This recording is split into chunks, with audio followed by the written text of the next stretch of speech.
السلام عليكم ورحمة الله وبركاته.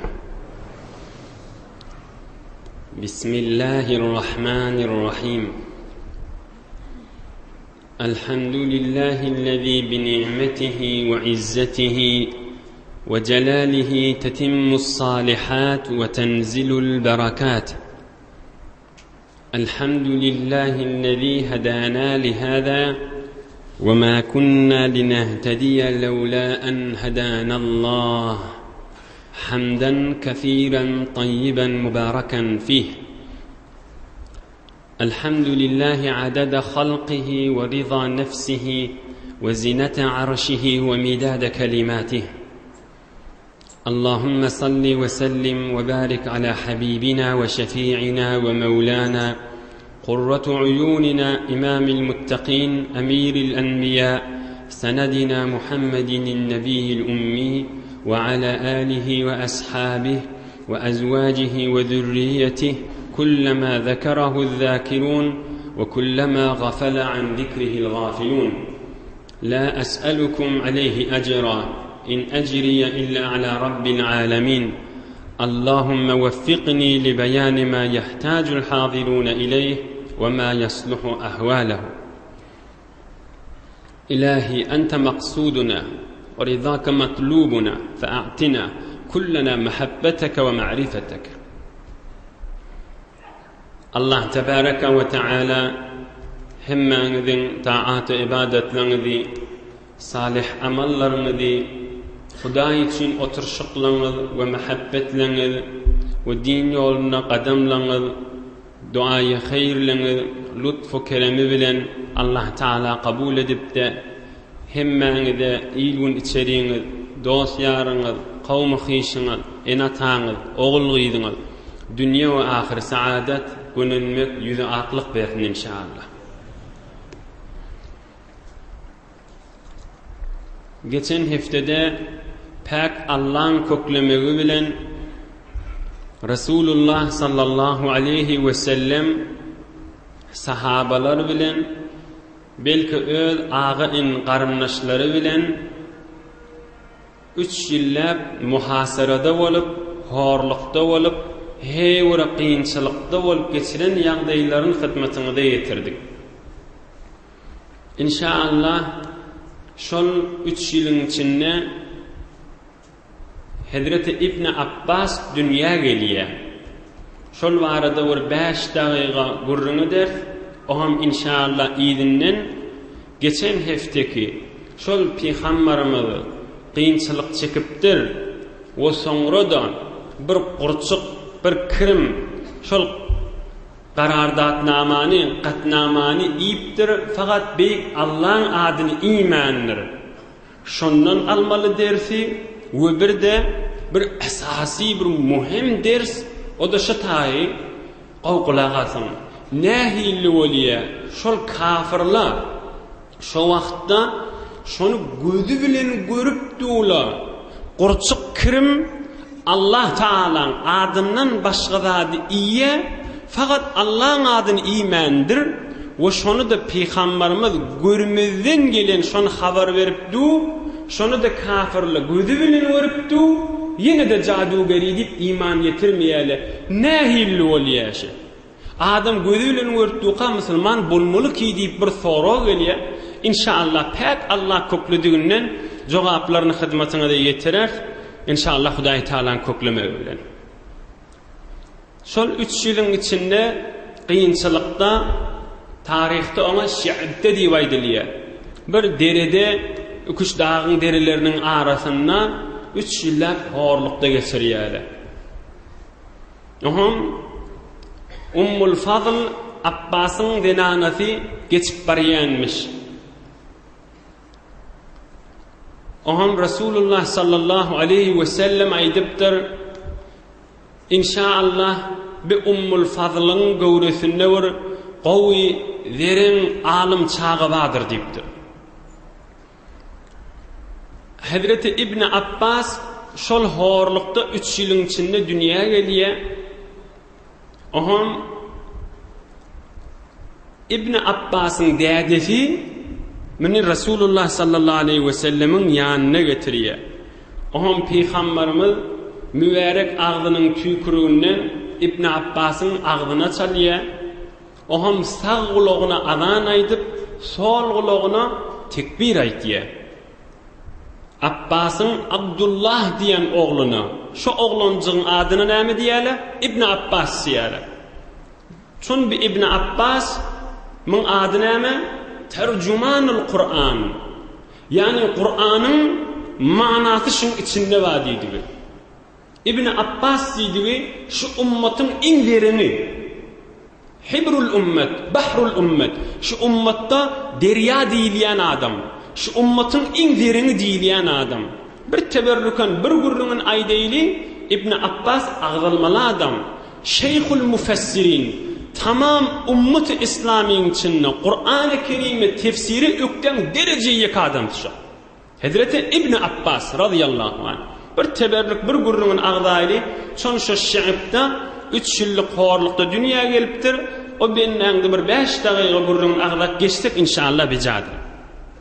Hazreti İbn Abbas radıyallahu anh aydiye zammani Resulullah sallallahu aleyhi ve sellem ila sadrihi ve kâle Allahümme allimhul hikme. İbn Abbas aydiye bir gün Peygamberimiz meni kucağına aldı ve kursağına gaşyn çekdi meni diye. Ohum kursağıma gaşyn çekip Resulullah sallallahu aleyhi ve sellem aytdi. Hudaýa şu İbn Abbas'a alım berdi aytdi. Bir Ohum İbn Abbas aytdiye, sonra yeni bir kökkelli Peygamberimiz meni kucağına alıp kursağına gaşyn çekip aytdi. Allahümme allimhul kitabe. Hudaýa şu İbn Abbas'a Kur'an'ın ilmini koyuşun kalbına deyip Peygamberimiz iki edek meni kursağına çekip kucaklap yaxşı men kızıp şu dogany etdi deyip İbn Abbas aytdi. İbn Abbas'ın bir ilminden aýdaýly, oham öz gurrundan ýedin alyp gideýli. İbn Abbas'ın şagirdlerinin biri aýdýa, şu ummatyň iň dereni Resulullah sallallahu aleyhi ve sellemin şagirdlerinin biri Peygamberimiz kursağına çekip Hudaýa şuna ilim berdi diýip dua eden adamın ahalyny. İbn Abbas'ın şagirdi aýdýa, bir gün görsem İbn Abbas'ın hiyabany, köçeti adamdan merkeden dolu. Oham men barip İbn Abbas'ın öýüne girdim. Ey İbn Abbas, daşardaky adamla näme diýdim? Sen otagyňa girip senden zat sorajak bolup otydy. Merkede ýöne wyrançylyk millet solup gelipdir. Onna İbn Abbas maňa aýtdy, "Zali wazuan." Bir dehret su maňa teýýarly bir dehret kıljak diýdi. Ya olal dehreti yok, ya dehreti bada bolsa teberrüken inni alma jogap berjek bolýanyp, nur üstüne nur bolsun diýip gaýta dehret kılýan. Oham dehret kılıpdyr İbn Abbas, gowgulaňasyn. Ummat İslamiň bir alim veren adamyň Resulullah dua eden adamsyny görüň. İbn Abbas dehret kıldy diye. Oham maňa aýtdy diye. Hey falany, gafyny aç, daşary çykdy mereke aýt. Her kim Kur'an-ı Kerim'den, Kur'an-ı Kerim'in harflarından, Kur'an-ı Kerim'in okuymalı formasından, Kur'an-ı Kerim'in tecvidinden sorogba adam girsin men otogma diýdi. Bolýa diýdim diye. Daşaryk çykdym, oham gıýgyrdım, ey cemaatla. Her kim Kur'an-ı Kerim okuymadan, tecvidinden, tertibinden, harflarından, suralarından sorog bolsa girsin diýdim. Bir tofor adamla girdi. Ol adamlar iki faqat Kur'an-ı Kerim'den soraglary bady. O toqqark doldy. Yeke soramaga durdular. İbn Abbas radıyallahu anh, "Fema sa'aluhu an şeyin illa akhbarahum bih ve zadahum mislu ma sa'alu an." Soraýşylary ýaly bir jogap berip, soraýşylaryndan artykmaşdyp jogap beripdir. Sorapdyrlar, jogap beripdir. Sorapdyrlar, jogap beripdir. Oham ahirine İbn Abbas aýdypdyr, "İhwanakum." Daşarda dogallaňyz gözleşip sizinle çykyp gitseňiz gowy boljak diýipdir. Bala Kur'an-ı Kerim'den näme sorag bolsa sorap jogabyny alyp çykyp gitipdirler. İbn Abbas ýanky şagirdine näme diýipdir? Ey şagirdim diýipdir. Inni barda adamlara aýt, her kim Qur'an-ı Kerim'in tefsirinden soraq bolsa girdinden otağma deyipdir. Yankı soraqlı nämedi? Qur'an-ı Kerim'in suralarından, Qur'an-ı Kerim'in harflerinden oqulşundan soraq bolsa. Inni Qur'an-ı Kerim'in tefsirinden, manasından soraq ba adam girsin deydi. Ahım yankı şagirday diye daşalik çıktım, aytdım, ey cemaat, her kim Qur'an-ı Kerim'in tefsirinden soraq bolsa girsin dedim. Bir tofar märeke girdi diye. Ahım bir märeke soradı Qur'an-ı Kerim'in tefsirinden İbn Abbas cevap verdi. Soradılar İbn Abbas cevap verdi. Soradılar İbn Abbas cevap verdi. Ahir soraqlar tamam boldy.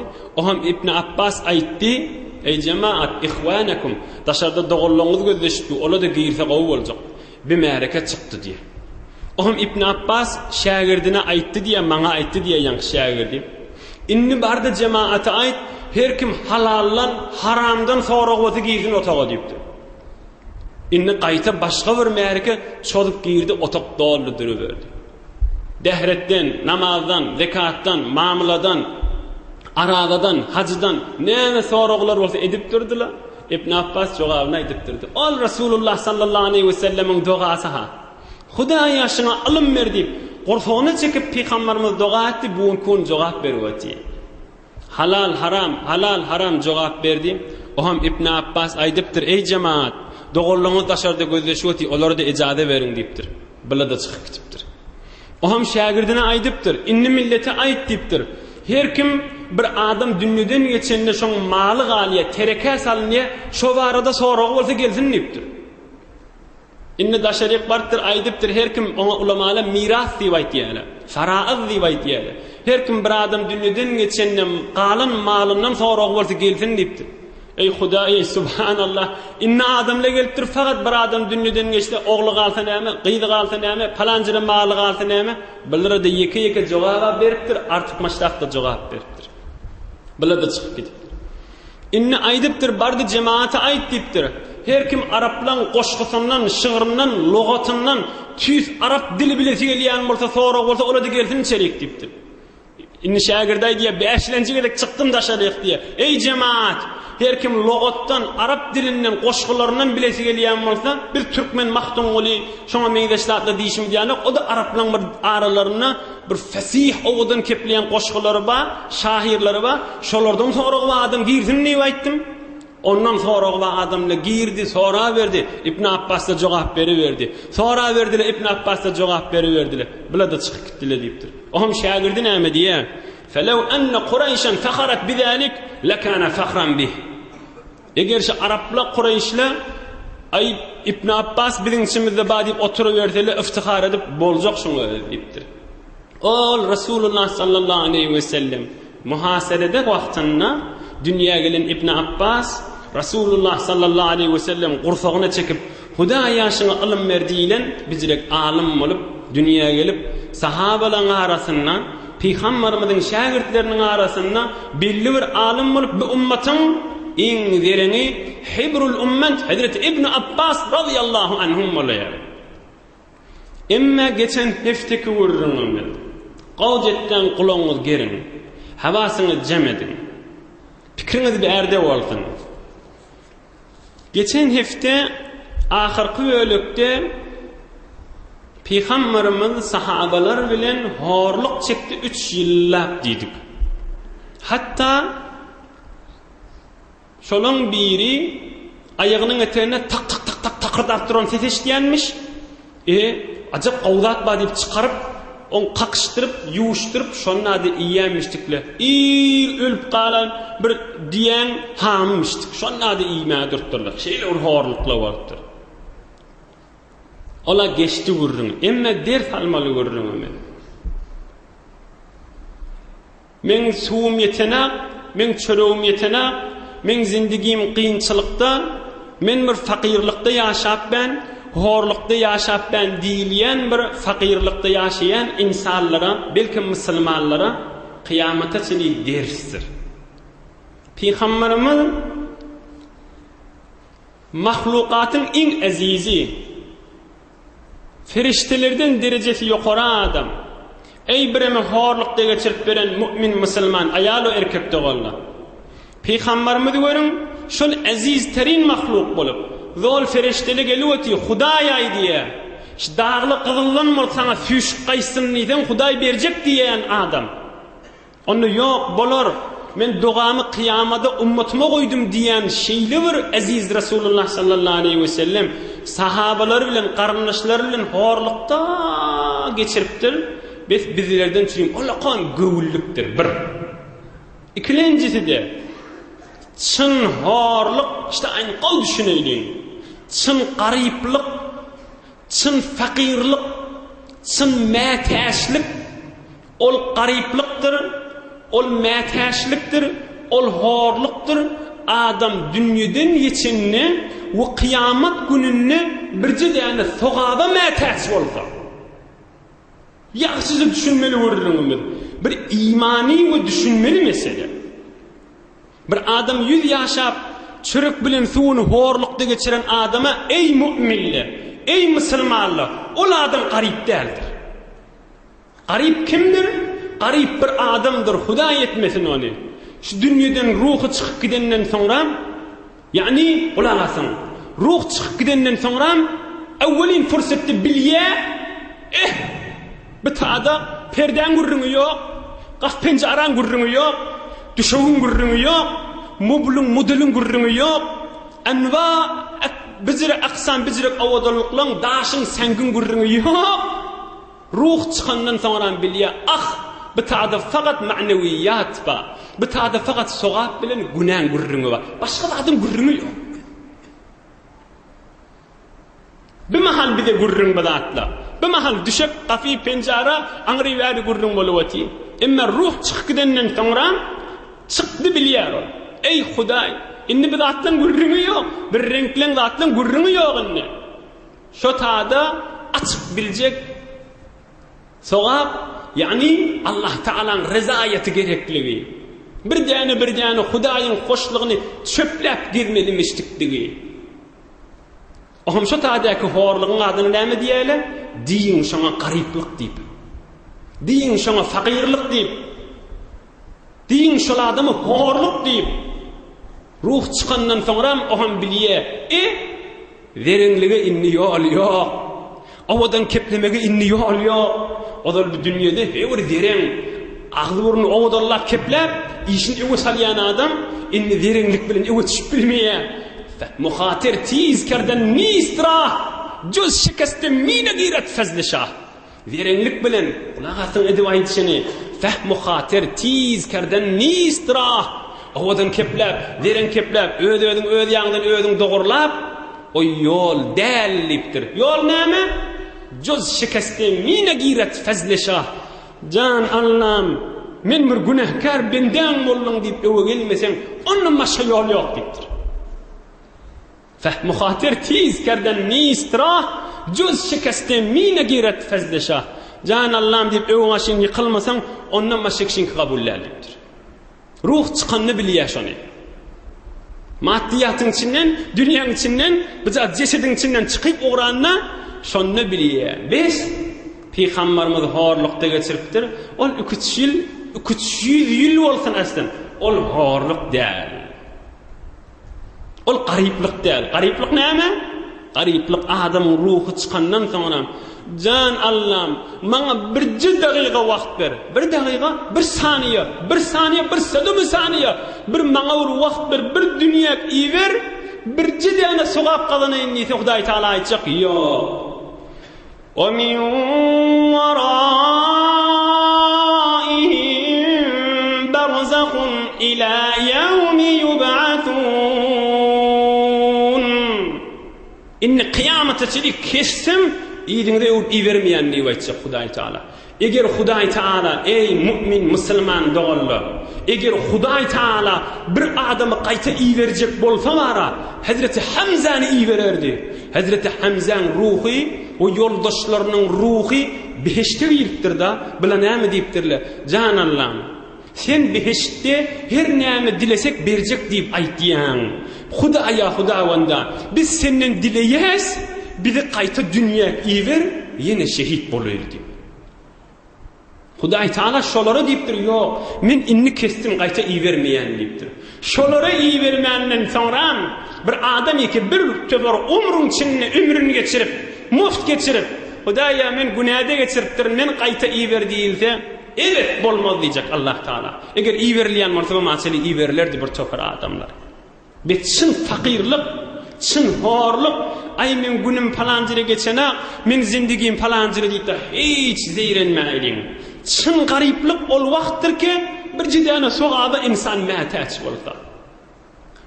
Resulullah sallallahu aleyhi ve sellemin bir duasını bu barada aydeyin, ondan sonra bir gurundan çıkaydı. Peygamberimizin duası şey, Resulullah'ın duası, başımızın tacının duası, gözümüzün nurunun duası, namazda adını tutup salavat okuyan adamın duası. Resulullah ol gurrun üstünden geçiremeydin ha. Hatta ağanın içinde adı tutulayan adamın duası. Ne diyenmişti? Allahümme rzuqni ayneyni hattaleteyni qabla en tekune dumu'u demen. Ey canımız, malımız, mülkümüz, enatı oğul guydumuz fedası olsun Resulullah canım sallallahu aleyhi ve baraka ve sellem. Ne diydi veliye? Hudaya hudavanda. Hudaya hudavanda. Men şu iki özümden fakat yaşaktın şu dünyada. Haçan ol zamandan evinçe, ol kıyametten evinçe ki şu akçık gözün içindeki yaş kan bolmaka. Hudaya şimal aksın şu öyleyiptir. Ene uğriptir kâtamen. Asan akana koyumillaki yaş. Asan işi yok din diyanat bilen. Beyik Allah'ın mehabbeti bilen işi yok. Hudayın rızayeti bilen işi yok. Allah'ın kaharı bilen işi yok bu göz. Ey can dostlar nezine göz oluptur bu gözle. Resulullah sallallahu aleyhi ve sellem aydiyanmıştık. Allahümme rzuqni ayneyni hattaleteyn. Hudaya bana bir göz ver, sen ışkında ve sen kaharında gözümden yaş akıp dursun. Haçan? Qabla en tekune dumu'u demen. Ol zamanın evinçeki, o da kıyamet, gözün yaşı kana tebdil olacak. Kıyamet günahkar adam ağlayacak, gözünün yaşı tamam olandan sonra kan akacak da. Kıyamette günahkar adam ağlayacak, gözünün yaşı tamam olandan sonra kan akacak. Hudaya meni şovuna koyma, koy şu dünyada gözümden yaş aksın. Ta kıyamette ol kıyınçaklar görmeyin diyenmiştik. 5. Ol Resulullah sallallahu aleyhi ve sellem horlukta geçiriptir. Doğru yönü eğer çınnan şol horluk bolsa, beyik Allah Teala Resulünü horlamazdı. Ol horluk da arahim. Horluk adam yankıvırında. Ruhu çıkandan sonra hey birce soğada məhtaç olup yıkılıp qalsa, inni de iyi verilmese horluk şotaydır. Horluk şotaydır. Ey aydıp duran yaxşı yürüme yazdı koy. İkilinci der salmalı adımız. Peygamberimiz bilen kafirlar aran üzük bol bir qatnama yazıp koydular. Geçen hafta gurrunu geçti. Şol qarardatnamanı näme iye? Bir qurçuq iye. Qurçuq iye birce zat qaliya. Näme qaliya? Bismikallahumma. Hudaya sen adın ene şunu qurçuq iymiye. Ey müminler, ey musulmanlar, nämen dersi var şunda? Şun dersi var. Euzu billahi mineşşeytanirracim. وَلِلَّهِ جُنُودُ السَّمَاوَاتِ وَالْأَرْضِ وَكَانَ اللَّهُ عَلِيمًا حَكِيمًا وَلِلَّهِ جُنُودُ السَّمَاوَاتِ وَالْأَرْضِ وَكَانَ اللَّهُ عَزِيزًا حَكِيمًا. İkisi de var. 26. fara Sure-i Feth'te. Ne dedi veliye? وَلِلَّهِ جُنُودُ السَّمَاوَاتِ وَالْأَرْضِ. Huday Teala näme diye? Yerdeki ve göğündeki leşker ve erteş fakat menkidir deyiptir Huday Teala. Halasam fiili verir, suyi verir. Halasam daş yağdırar. Halasam çekirtki verir deyiptir. Halasam qarınçı verir deyiptir. Halasam tufani verir deyiptir. Halasam bir-birine yağ eder deyiptir. Halasam asmanın ferişteleri verir deyiptir. Lillahi cunudus semavati vel ard. Yer öňdäki zat, bulut bolsun, ay bolsun, gün bolsun, yıldızlar bolsun, we ferişteler bolsun, tamam leşker menkidir diýipdir Hudaý Taala. Idi yani näme? Azap etip iýersem de iýererim, rahmat edip iýersem de iýererim diýipdir. Azap edip iýerýär bir töwer insanlara, gahar edip iýerýär. Bir töwer insanlara Hudaý rahmat etip iýerýär. Eýýüp peýgamber ýanyklara. Hudaý Taala lillahi cunudus semawati vel ard. Gurçuw eden kirme Hudaý beripdir. Barıp qatnamani iýe faqat Allah'ın adyny ýene. Hudaýyň diýeni bilenna. Hudaý Taala bir bimariza mikrop iýerýär, hökmetýär. Baryp tutýar, göwermeýär ham. Helak etmese göwermeýär. Kime iýerdi? Bir mikrop şinas danışmanda iýerýär. Lap mikrop tanıyan adam. Bir dert bolsa men tanıyan diýen adamma Hudaý Taala şoň özüne musallat etýär bir mikroby. Ya öz ogluýdyna, ya tanışyna, ya rahmat edip iýerýär, ya azap edip iýerýär. Lillahi cunudus semawati vel ard. Yer öňdäki leşker menkidir diýipdir Hudaý Taala. Bes deli çon kuh angiýt o murgzirak ba dupa abiq. Hazreti Mevlana näme diýär? Bes deli çon kuh angiýt o bir töfer yürekli we dağyalyty diýipdir. Hudaý Taala olar sarfır düýünden okurdy diýipdir. Bay opçyk gädiler, bay füýşçek gädiler, bay sarsçek gädiler. Hemmedat men aýdanam diýädi. Hemmedat pulun sülen bolarmy qadiýädi. Hemmedat öz killitini näkimi qadiýädi. Besteli çon kuh angiýt o murgzirak ba dupa abiq o. Bay deren adamlar wadi. Gurin qydyna allap bädi. Gurin insanlar allap bädi. Bay heleyle wadi. Gurin erki allap bädi. Oturan yerine her medadi biçip ketip çyk goýýardy. Oturan yerine dünýäň agym dönümini öz ýandan tahlil tejziye edýärdi. Hudaý Taala ony iki ayagyndan sallap goýdy diýipdir. Murgzirak ba dupa abiq o. Onu verin kuşlamada tutturmajakla. Onu merigen adamla onu şikarçıyla tutya öldürüye iki ayağından sallap koyuya da Hazreti Mevlana şuna misal edipdir. Bes deli çun kuh angiýt o dağyalı adamları Hudaý Taala sarf kırdı düýbünden gopardy. Murgzirak ba dupa awiq o. Men bilýän, men aýdanym bolmaly. Ba biljekmi? Ahun biýsewot nämen biljek diýen adamlar Hudaý Taala iki ayağından sallap kısırıp koydular diýipdir. Gitdiler ola dünýeden maçy. Bir mikrobi berýär, göwermeýär. Lillahi cunudus semawati vel ardi we men fihim. Ey mümin musulman, yer öň leşker Hudaý üçindir. Biz sen men wezifam şol beýik Allah'ın muhabbetine ýagşaýdyň. Özümizi güýnemäýdiň, özümizi ağlamaýdyň, wagtymy geçirmäýdiň, fursatlar elden bermäýdiň. Kime Allah bilir? Özümizi allar. Emme yer öňüň leşkeriniň eýesi bolan beýik pek Allah'na Allah bolmaz. Kadir Allah'na Allah bolmaz. Kudret eýesi bolan Hudaýa Allah bolmaz. Ömrümizi geçirenmi galar. Ol ýanky gatnamydan ders alaýdyň. Geçen hepde çalatymjy gurrun bolup geçdi. Gurrun bolup geçmeli zat där ol. Asasy gurrun maçynne. Gurçuk barmaly kagydy iýmeli, fakat beýik Allah'ın adyny iýmelle, näme diýip? Son Allah'ın leşkeri. Hudaý Taala her zady iýersem, Kadir özüm, Malik özüm diýipdir Hudaý Taala. Ah Rasulullah janyň dogatyny görüň da. Ey mümin musulman dogallar, ey ümmeti İslamiyla. Peygamberimiz secdede kal. Nifil namaz okuyanna secde gidenne bir edýän dogasy barmyşdyk. Aslan şoň özüni yüregimde gözüme alla ýazyp goýupdy oturup bermeli.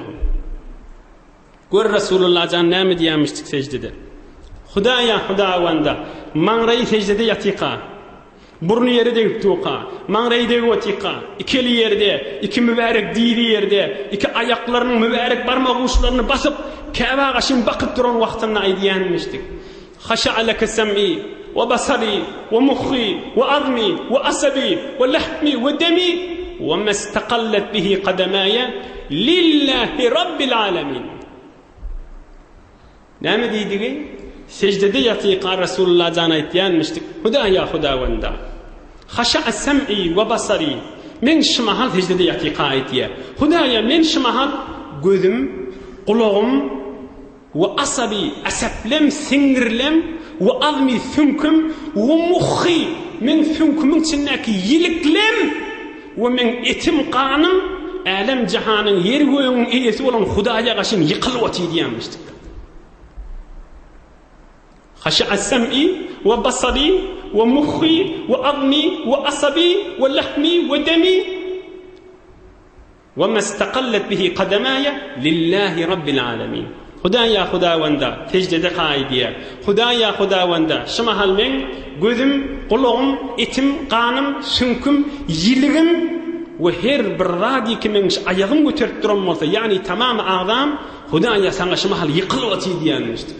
Sonrasında ne diyenmişti? Ve hakkun lehu en yescude Hudaya minneti demek vazifesidir ve secde etmek diyenmişti. وحق له أن يسجد Hudaya minnet edip aydamak diptir. Vazifesidir yüzüm secdesin sana karşın yıkılsın diyemiştir. Hoşa bir hal gününün ol adam yerinin kudretinin iyisi olan Allah Teala muhabbetin tapacak olup ve şol kadir Allah'ın qaharından korkup da ömrünü pek Allah bilen geçirdi gününün adamda orada. Vay kösenen ol adamdır.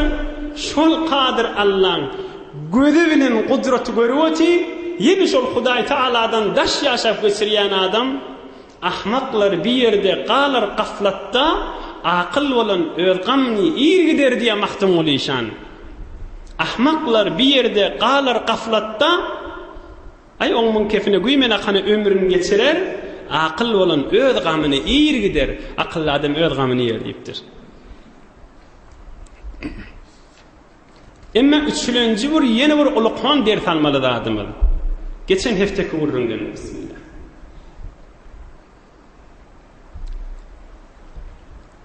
Geçen heftede olyan kurçuk, kurt, kırm karardatnaman iyi. Bununla Peygamberimiz Ebu Talib ağasına ait diye sen barda kafirlere aydağa diye. Ey şon kurçuk iptir Huday musallat etiptir diye.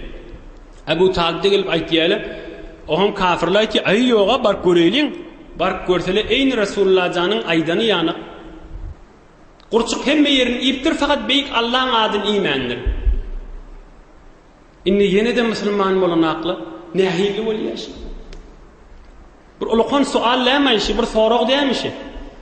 Nedir ol ya insan olup durup da aklı huşu olup durup da yine şizirgadı görüp durup da yine imana girmeli. Şu sorağın bir dakik bir cevabı var. Avcıktan kulak asın. Ey mümin Müslüman doğulla. Ey Kur'an-ı Kerim ve beyk Allah'a ve onun Resulüne ve kelamına iman var doğulla. Peygamberimiz aydıptır. Belki Kur'an-ı Kerim aydiye. Emr bin ma'ruf yani doğununa qavluq bilen aydıp durmak hemmemizin nämemiz? Vazifemiz. Emma bir yerde şol vazife boynumuzdan ayrılıyor. Yerde şu. Bir yerde hey vurun muhim olmalı ha. Yoksa şu İslam'ın esasının biri emr bin ma'ruf ve nehyez münker bolup durmalı. Qavluq bilen aydıp telekelikten tafsir qasın barmağın diymeli. Emma bir yerde mesela Huday etmesin doğsun ya içeriğinden ya dışarıdan bir adam mı? Şuna emr bin ma'ruf etmesin de bolya boynundan ayrılıyor da. Nehiyladan qamşa. Şuurunu değişti vurdun şu. Nehiyladan qamşa. Ey Huday kafir dine çağırıp bolya. Ağdı vurma hata iyi biçiyen moda şunu çağırmak vazifemiz. Emma bir tüysü adam madır diptir Resulullah sallallahu aleyhi ve sellem. Şola adamı emr bin ma'ruf etmesin de nehi münker etmesin de günahkar olmayan diptir. Kim şu? Ol adamı ki menki doğru. Men aydanım olmalı. Men kellemi ne mi gelse şu doğru da diyen adama emr bin ma'ruf etmesin de günahkar değil diptir. Can dostla oğlum ketmişi. Yani kafirle ne ediptir? Men kellemdeki doğru diptir. Bir adam özünün kelletinin uğruna düşse, yani hay hüvetinin uğruna düşse, kalbinde şu fikir var da, şol fikir men gözünü dolduruyor, kulağını dolduruyor, dilini dolduruyor. Oham ne et ya? hak hiç eşitmiyor. Näme dip? Kuluğuş öz kelletindäki pikirden doğru. Hak diýen zady eşitmellerden. Näme dip? Ay baba men ýüregimdäki kellemden maşa hak ýok dip bäkiyor. Näjire eşitsin o ham haky? Bu adamın gözi ýüregindäki pikirden doğru. Men aydanım bolmaly, men kellemdäki dogry diýär. On gözi doğru. Näjire başga zady görsün on gözi? Hani ödüňiz aýdyn. On gözini kulağını doldurupdyr. Nijaset ba gözünde.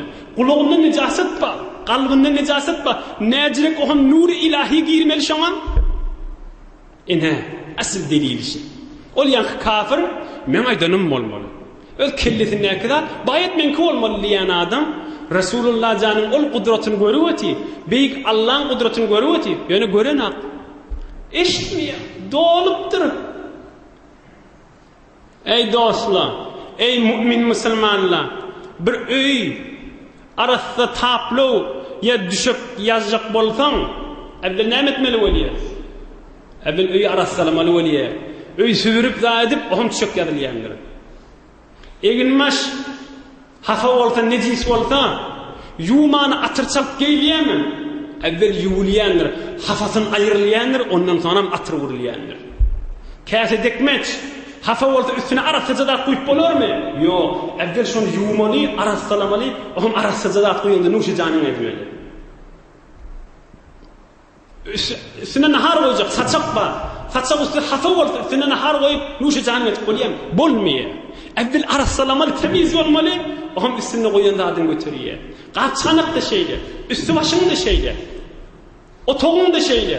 Hemme ýerde birin kellämi işleýän bolsa, inhen nuri ilahi kalpte de şeylede. Şu kalp saf bolmasa nuri ilahi girmiyor maňa. Ayne-i kezrengu alayeş cudast, purşua nuri khurşide khudast.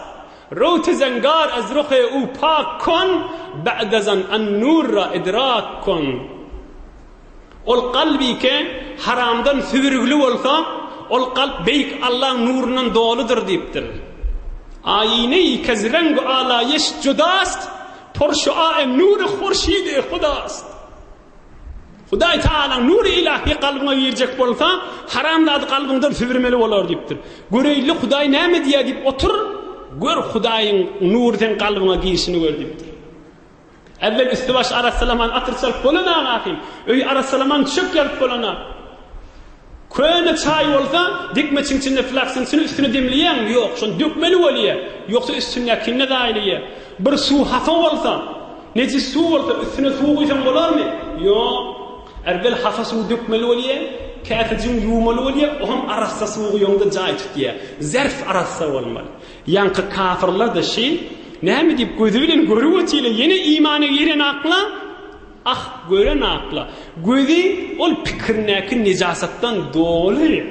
Kulagy dolu. Asal eşten aksyň hak görürmi? Abra bibriydu juyra pak kart, ba'dazan derjuyra van kart. Abkhar. Bir qadim suw akdyrýanmışdykda çeşmeden gelýän suwy, içilýän suwy. Oham oňsyna loqurla ya hafa dolýanna, şonda näme diýermişdi qadim adamlar? Ol çeşmeň başyny kesýänmişdikler. Dikkat edin. Çeşmeň başyny kesýänmişdikler. İçi quriye. Oham dayaw adamlar içindäki loqry, laýy, nejasaty çykarýanmışdykler. Oham çeşmeň başyny açýanmışdykler. Arasda suw bolup gitýänmişdik. Gözüň ýaşynyň suw diýip aýtýatykmy? Evvel suwuny kesmeli, loqry aýyrmaly, nejasaty aýyrmaly, hafany aýyrmaly, bidirek fikirleri aýyrmaly, hewesi aýyrmaly. Gör Hudaý Taalaň nury oham kalbyň içinde ýalfyllapdyr şunu. Ýanky kafirler şu mahalla ýüreginiň içinde görýänsiňiz, tek adamlar bardyr. Qur'an aýdýar, eger eşitýän nädirler. Şunu Peygamber aýdýar, eger. Näme dip? Fakir ýüreginde bir pikir bar. Yo, men aýdanym dogry bolmaly. Şoda men kalbyny, gözüni, kulagyny doldurypdyr. Başgalady görena. Sadam salna aýdym, goý gürrüň kamil bolsun.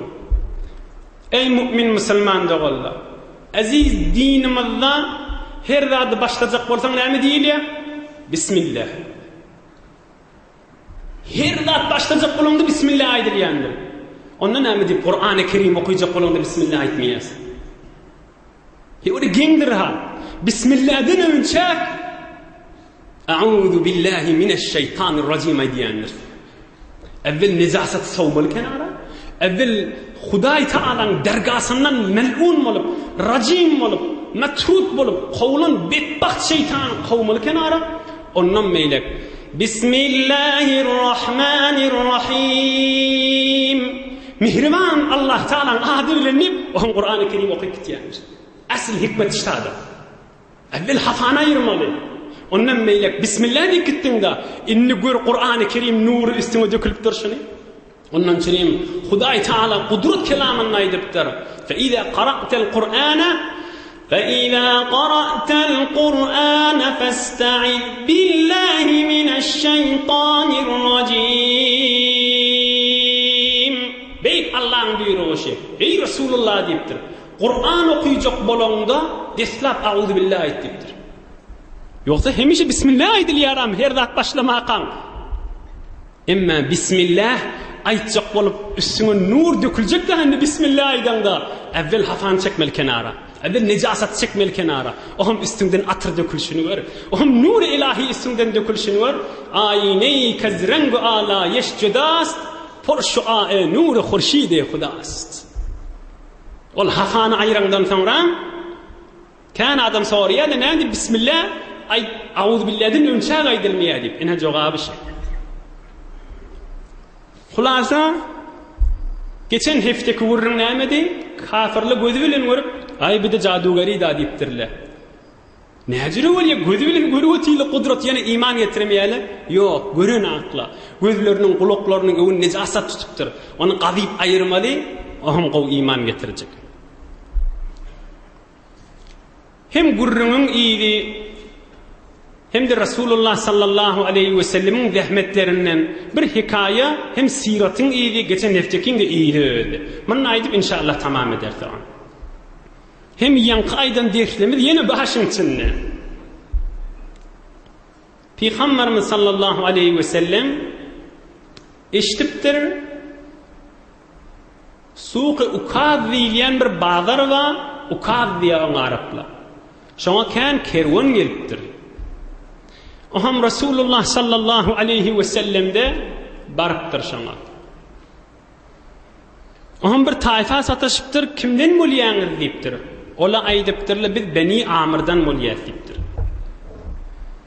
Oham Peygamberimiz aýdypdyr, "Keyfel mana'atu fikum?"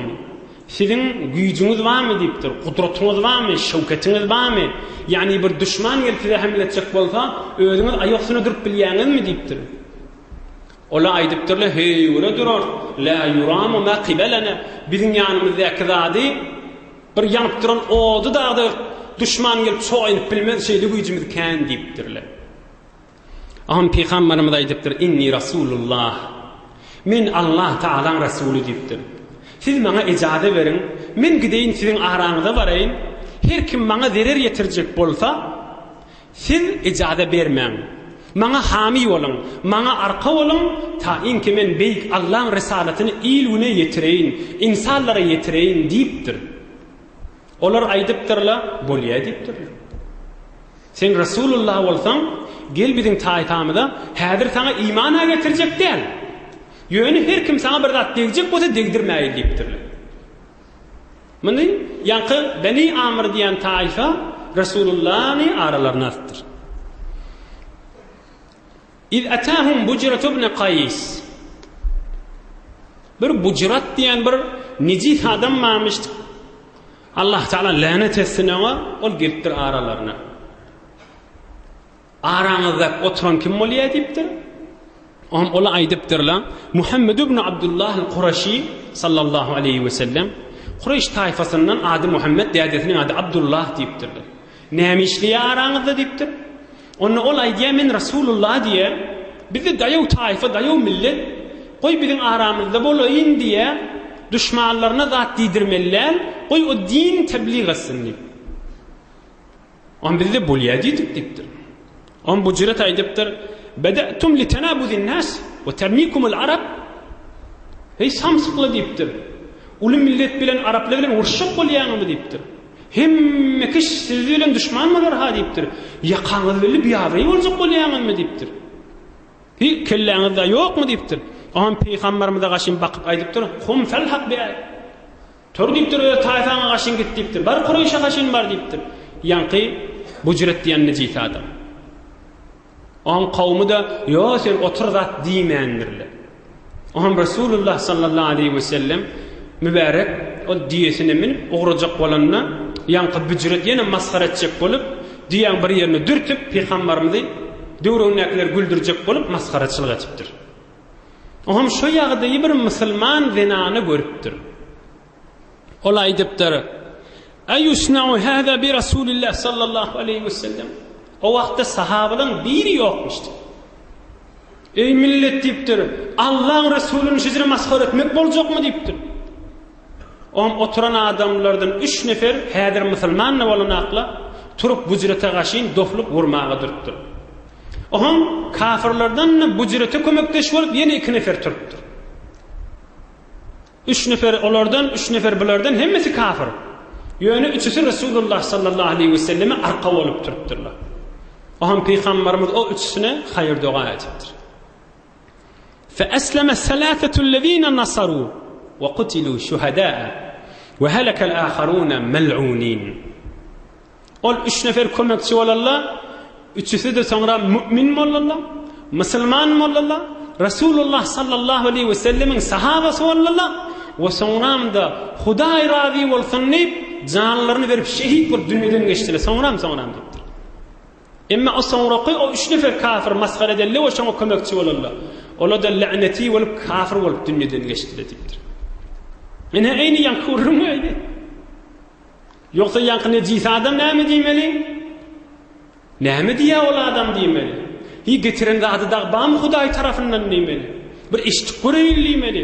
Bir akylyny işletmeli. Bir gözgulagyny sürüp görmeli. Bir näme diýýär adam diýmeli. Ýok Allah'la bir iş ýok. Kowun diýipdir, nätdir baňyz diýipdir. Halkyň kefine galjak bolýanymy diýipdir. Ene aýdylýan kepa. Halkyň kefine galjak bolýanymy diýipdir. Bütün Araplar sizden geň görer diýipdir. Bütün Arap sizi ýokuş görer diýipdir. Ol Hudaýyň hoşlugy bolar, dünýä ahir gönenmek bolar, bir peýgamber golladygyň bolar. O zatlar şeytany meňdeş ýata salan akdagyny. Ene şeýlekin kafir bolup dünýeden geçipdir. Ine geçen hefteki urundan olaqan almaly dersler. Näme boldy? Bir garyplyk, çyn garyplyk, ol garyplykdyr ki adam dünýeden geçenden soňra bir sogaba mätäç bolsa. İkilenci der, ýerde köňdäki zatlar beýik Allahyň leşkeridir. Gymynlary ýerimizde ýokdur. Ýellen tut, todamdan tut, janly jansızdan tut, jyndan perişteden tut, insandan beýlekden heýwandan tut, hemmesi Allahyň leşkeridir. Üçüncüsi, ýok, men kellämdäki dogrudur. Men aýdanym bolmalyýan adam, ol hiç hak görýän nädir, haky eşitýän nädir. Şodur şunu bedbaht bolup dünýeden geçecekdir. Emma kulagyny sübürse, gözüni arassalasa, göreýli näme diýýär diýip kulak assa, ol adam gönünür. Hudaý Taala nury imandan aýyrmaz. Hudaý Taala görjegimiz gowluk etsin. Ýurdumyz parahat etsin. Watanymyz emniýet etsin. Agdy birlik iman abreyde saklasın. Merizlerimize şefa bersin. Musafiratda, gurbatda, hytmatda, müşkilli dogalan hemmeler müşkil asan etsin.